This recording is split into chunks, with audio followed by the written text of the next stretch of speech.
একটা কড়াইয়ে পরিমাণ মতো তেল দিয়ে বেশ কিছুটা পেঁয়াজ কুচি বেরেস্তার আকারে ভেজে নিতে হবে। ভাজা হয়ে গেলে কেটে ধুয়ে রাখা মাংস দিয়ে দিতে হবে। মাংসগুলো মাঝারি সাইজ করে কেটে নেওয়া। আদা বাটা, রসুন বাটা, 3-4টা আলু বোখারা, টক দই, টমেটো সস, বাদাম, জিরা একসঙ্গে ব্লেন্ড করা, স্বাদ মতো লবণ এবং 1 প্যাকেট বিরিয়ানির মশলা, কিছুটা কিশমিশ। ভালোভাবে নেড়েচেড়ে মাংসের সাথে মিশিয়ে নিতে হবে। হালকা হাতে নেড়ে মিশিয়ে চুলার জাল বাড়িয়ে রান্নাটা হতে দিতে হবে। বুঝেই গেছেন কী রান্না করছি।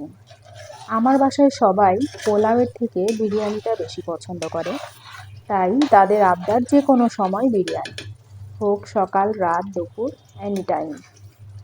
বিরিয়ানি ছাড়া চলেই না, এই জন্য আমি এইভাবে ঝটপট তৈরি করে দিই বিরিয়ানি। মাংসটা রান্না হয়ে গেলে মাংসগুলোকে তেল থেকে উঠিয়ে নিয়েছি। একই তেলে দিয়ে দিয়েছি পানি ঝরিয়ে রাখা পোলাওয়ের চাল। চালটাকে ভালোভাবে ভেজে নেব। ভাজা হয়ে গেলে দিয়ে দেব চালের 1.5 গুণ পরিমাণ পানি। পানিটা ফুটন্ত গরম পানি দিয়েছি আমি এখানে।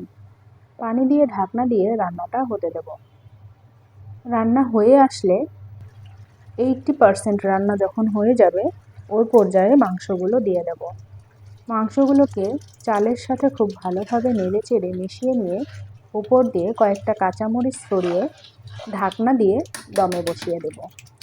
10-15 মিনিট দমে রাখলেই রেডি হয়ে যাবে বিফ বিরিয়ানি। বিরিয়ানি খেতে কম বেশি সবাই পছন্দ করে। এইভাবে ঝটপট তৈরি করে নিতে পারেন। আশা করি উপকারে আসবে।